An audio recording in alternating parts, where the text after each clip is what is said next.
بسم اللہ الرحمن الرحیم اللہم صلی علی محمد وآلہ وعطرتہ بعدد کل معلوم لک۔ کون سے جانور کی قربانی کرنا ناجائز ہے اور قربانی کے لیے کس طرح کا جانور ہونا چاہیے؟ حدیث مبارکہ ہے، آقا دو جہاں سرور انبیاء صلی اللہ علیہ وآلہ وسلم نے فرمایا کہ تم اپنی قربانی کے لیے عمدہ جانور تلاش کرو، جانور فربا ہو، اچھا ہو، صحت مند ہو، تندرست اور موٹا تازہ ہو۔ حضرت عبید بن فیروز رضی اللہ تعالیٰ عنہ فرماتے ہیں، یہ ابو داؤد شریف کی روایت ہے اور جامع ترمذی کے اندر بھی حدیث پاک آئی ہے۔ حضرت عبید بن فیروز فرماتے ہیں، ہم نے حضرت برہ بن عازب رضی اللہ تعالیٰ عنہ سے سوال کیا کہ آپ حضور علیہ السلام کے صحابی ہیں، ہمیں بتائیے کہ قربانی کے لیے کون سا جانور ہونا چاہیے؟ تو حضرت برہ بن عازب رضی اللہ تعالیٰ عنہ نے فرمایا کہ ایک روز آقا دو جہاں صلی اللہ علیہ وآلہ وسلم ہمارے درمیان کھڑے ہوئے اور کھڑے ہو کر اپنے صحابہ سے مخاطب ہوئے اور ارشاد فرمایا، صحابہ، 4 قسم کے ایسے جانور ہیں جن کی قربانی کرنا جائز نہیں ہے۔ یہ کس نے فرمایا؟ حضور علیہ الصلوۃ والسلام نے، اور اپنے صحابہ سے فرمایا۔ وہ 4 جانور کون ہیں جن کی قربانی کرنا جائز نہیں؟ نمبر 1، وہ جانور جس کا کانا پن ظاہر ہو جائے، جو کانا ہو اور اس کا کانا پن ظاہر ہو جائے، نظر آئے، تو کانا پن اس جانور کے اندر عیب کہلائے گا، اور عیب والا جانور اللہ رب العزت کی بارگاہ میں قربان کرنا یہ منع ہے، ممنوع ہے اور ناجائز ہے۔ دوسرا جانور وہ آقا دو جہاں صلی اللہ علیہ وسلم نے فرمایا کہ وہ جانور جس کی بیماری ظاہر ہو جائے۔ ایک جانور وہ ہوتا ہے جو موٹا تازہ ہے، فربا ہے، صحت مند و تندرست ہے اور بیمار ہوا ہے، لیکن اس کی بیماری ختم ہونے اور زائل ہونے کا امکان ہے، وہ صحت مند ہے،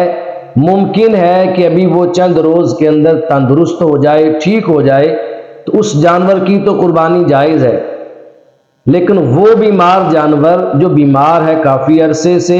یا بیماری کے باعث لاغر اور کمزور ہو گیا ہے، یا ایسی بیماری ہے کہ اب اس کے تندرست ہونے کا اور شفا یاب ہونے کا کوئی امکان باقی نہیں ہے، اس کی بیماری کھل کے ظاہر ہو گئی ہے،